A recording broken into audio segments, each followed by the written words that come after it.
On today's episode of Chronicles of a Nigerian Woman, I'm going to be reading Adele's story. Take a listen. My father studied in Germany at both undergraduate and graduate levels. The federal government gave him a full scholarship with the understanding that he would return to Nigeria after his course in mechanical engineering. And he did.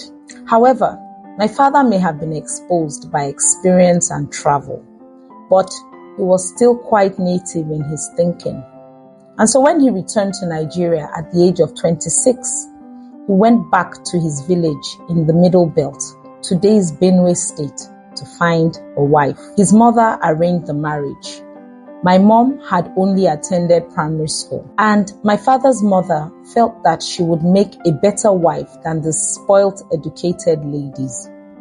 My parents got married and they moved to Lagos, where my father had got a job with a car assembly company. He was a big man by all standards at that time. My mother soon got pregnant, and when I was born, my father named me Adele as a mark of his sojourn to Germany. As I heard the story, my father was very much sought after by the ladies. Apart from English and his local dialect, he spoke German, a smattering of Dutch, and he also spoke Hausa fluently. He was a good-looking man, and coupled with his comfortable earnings, he had his fair share of adventures with women. Unfortunately, I was the only child of my mother who survived. She had 3 others after me, 2 boys and a girl, but her children kept dying at birth. This further foiled my father's philandering ways, and he had 2 boys by 2 women outside his marriage. Not only that, he made my mother's life hell. I grew up seeing some of those things, and I always wondered why he hated her. He treated her with such disdain. He did not cheat behind her back. Rather, he brought women home, and my mom had to cook and serve them. My parents had separate bedrooms, so he always retired to his room with the various women. My mother was a gentle soul. She bore it all with calm grace, and I never saw her fight back or openly disrespect my father. Even as an adult, I now wonder whether it was because she lacked the resources or strength to fight back, or if that is truly her nature. She always told me that I was her reward and that I would go to school and become learned and marry a big man who would respect me. She was a devout Catholic, and she brought me up very religious. My father never went to church in all the years that I knew him. My mother was very protective of me. She did not let me go out or interact with the children in our neighborhood. She said she did not want my mind to become polluted. I was in my 2nd year at the university when the unthinkable happened. I was a very active member of the Catholic Students' Fellowship at my school, and one of the executive members, a postgraduate student, took a very strong liking to me. Michael started by showing an interest in my academics and just generally in my welfare. He had a friend in my department who he told to look out for me, and who he said I could go to for help or tutelage. I was very grateful for the help. One evening, Michael invited me to visit him. I was shy and uncomfortable about going to his room alone, but he had been so nice to me that I did not know how to say no or what excuse to make. And so I went. We were alone, and when he started to touch me, I tried to resist, but he was stronger than me. Well, I did not fight him off physically, to be honest. It was more of an internal struggle. On the one hand, I respected him because I felt he was a helpful and responsible man, a big brother, and I could not be rude to him. On the other hand, I could feel the fear from the warnings my mother had given me about facing my studies and not getting pregnant. I knew what was going on was wrong, and I wasn't comfortable with it. But I felt like I should not have been there in the first place. I did not know how to stop him or how to fight him off. So when I pushed back and he didn't stop, I just gave in. He was gentle with me, but I did not participate at all. I just let him do what he wanted to do while I was sobbing silently the whole time. When he was done, he spoke kindly to me. He praised me for being a virgin, and he promised to take care of me. He kept asking me to stop crying because he had not done anything wrong since he loved me and was willing to marry me. I did not know what to do, but the tears would not stop. Eventually, when I calmed down a bit, he escorted me back to my room. I had a shower and I slept. I started avoiding him after that. I was 20 at the time. But a month later, when I kept falling ill, I went to the clinic and I was told I was pregnant.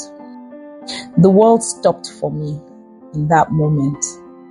The worst feeling I had was that of disappointing my mother. I was the only thing that seemed to bring her real joy, and I knew she would be heartbroken. I had no idea what my father would do, and I did not want to imagine. I had to go back to Michael, and he told me that the best thing to do would be to remove the baby. I did not know anything about that, and I had no one to talk to. He bought some drugs that evening, and I took them. I started bleeding heavily the next day, and that lasted for 5 days. Throughout that time, he stayed with me, except when he had to be at school. And he bought me everything I needed. It was the proof to me that he truly loved me. After that incident, I was emotionally tied to him. As far as I was concerned, he was the only one who would love me in spite of what I had done. The Catholic Church is firmly against abortions and contraceptives, so I could not confide in anyone there, much less my mother. And surely, no man would accept me after all this. I felt like an outcast with Michael as my only ally, and I felt indebted to him for accepting me as I was. I tried to reason with him that it was better we stop the intercourse because of the risk of a reoccurrence, but he said it didn't matter since he would eventually marry me. He would never agree to use protection or contraception of any kind because he said protection was wrong and that contraceptives could cause problems for me in the future. He said we could use the calendar method, and we did, but I eventually had 2 more abortions before I finished school. His was a PhD program, so he remained in the school after I left. I was posted to the north for my NYSC. When I got back at the end of that year and I visited Michael, he introduced me to a lady I met at his office at the university. I thought he was not being expressive with me because of her presence. But when I noticed she wasn't leaving, I asked to speak with him privately outside. And it was then he told me that she was his fiancée and they were getting married in 2 months. The world started spinning, and the next thing I knew was waking up to a group of people hovering over me. I was carried into his office and set down on a couch. I hate to recount the memories of that period. I almost lost my mind, but in the end, I vowed never to trust a man or men. I never told my mother what happened. And as she pressured me over the years to get married, I simply told her that the time would come. But I knew I could never love any man after what I had been through. My father had been one bad example, and then Michael's betrayal had dealt the final blow. I stopped attending church for several years, at first because I felt dirty, and then later I lost faith in the concept of religion and prayer. I threw myself into building a teaching career because I love children. Eventually, I started a school about 13 years ago. Today, at the age of 51, I am not married, I have no biological children, and I don't ever plan to. My father passed away 5 years ago at the age of 75. He did not have much by way of property as he spent most of his income on women. The house he owned, he willed to my half-brother, his first son. I brought my mother to live with me. She does not know or understand the reason for my choice, but she has learned to stop making a fuss about it. I am back to my Christian faith, though I never returned to Catholicism. My faith has been my life anchor, and I am very much at peace with myself. What are your thoughts about Adele's story? Please share in the comments below.